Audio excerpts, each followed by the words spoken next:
السلام علیکم ورحمۃ اللہ وبرکاتہ۔ پروگرام انمول جواہرات میں ہوں آپ کا میزبان ابن تعظیم عباسی۔ امید کرتا ہوں آپ ایمان اور صحت کی بہترین حالت میں ہوں گے۔ آج ہم تذکرہ کریں گے عبادت کی اقسام کا۔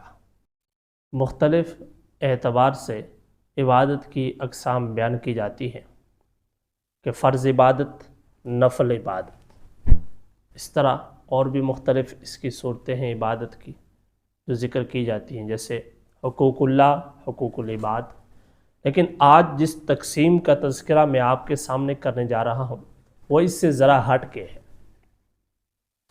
حضرت علی رضی اللہ تعالیٰ عنہ فرماتے ہیں کہ کچھ لوگ اللہ کی عبادت جنت کی رغبت اور لالچ کی وجہ سے کرتے ہیں۔ فَتِلْكَ عِبَادَةُ التُّجَّارِ، یہ تاجروں والی عبادت ہے، یعنی اس لیے کرتے ہیں کہ اس کے بدلے میں کچھ مل جائے گا۔ تو ایک عبادت کی یہ قسم حضرت علی نے ذکر کی۔ دوسری قسم، کچھ لوگ ایسے بھی ہیں جو خوف اور ڈر کی وجہ سے اللہ کی عبادت میں مصروف نظر آتے ہیں۔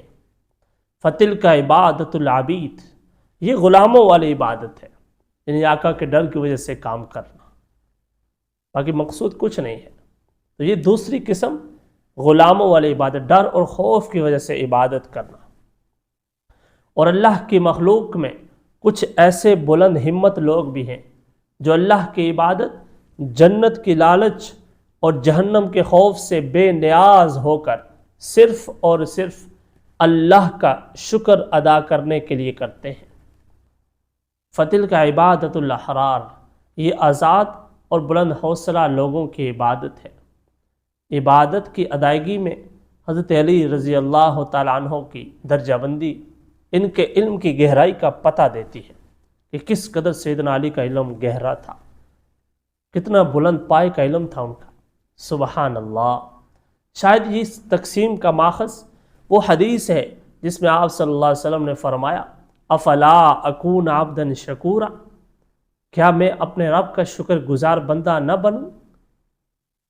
تو آپ صلی اللہ علیہ وسلم، آپ کے علم میں ہوگا کہ اکثر عبادت میں مصروف رہتے تھے، یہاں تک کہ ان کے جسم میں ورم آ جاتا تھا، پاؤں میں اسی طرح ورم آ جاتے تھے، لیکن وہ پھر بھی عبادت میں مصروف رہتے تھے۔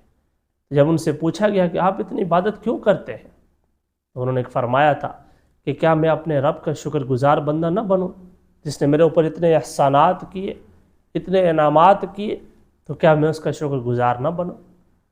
تو اس لیے عبادت کرنی ہے وہ اللہ کے شکر گزاری کے لیے کرنی ہے، غلاموں والی عبادت نہیں کہ ڈر اور خوف کی وجہ سے، اور نہ ہی تاجروں والی عبادت کہ ہم عبادت اس لیے کر رہے ہیں کہ جنت ملے گی، بلکہ عبادت کا مقصود اللہ کی رضا ہو کہ ہمیں اس عبادت کی وجہ سے اللہ کا قرب نصیب ہوگا اور اللہ کے ہم شکر گزار بندوں میں شامل ہوں گے۔ اللہ ہمیں اس طریقے پر عبادت کرنے کی توفیق عطا فرمائے، اور ضرور بتلائیے گا کہ آپ عبادت کی کون سی قسم اختیار کیے ہوئے ہیں۔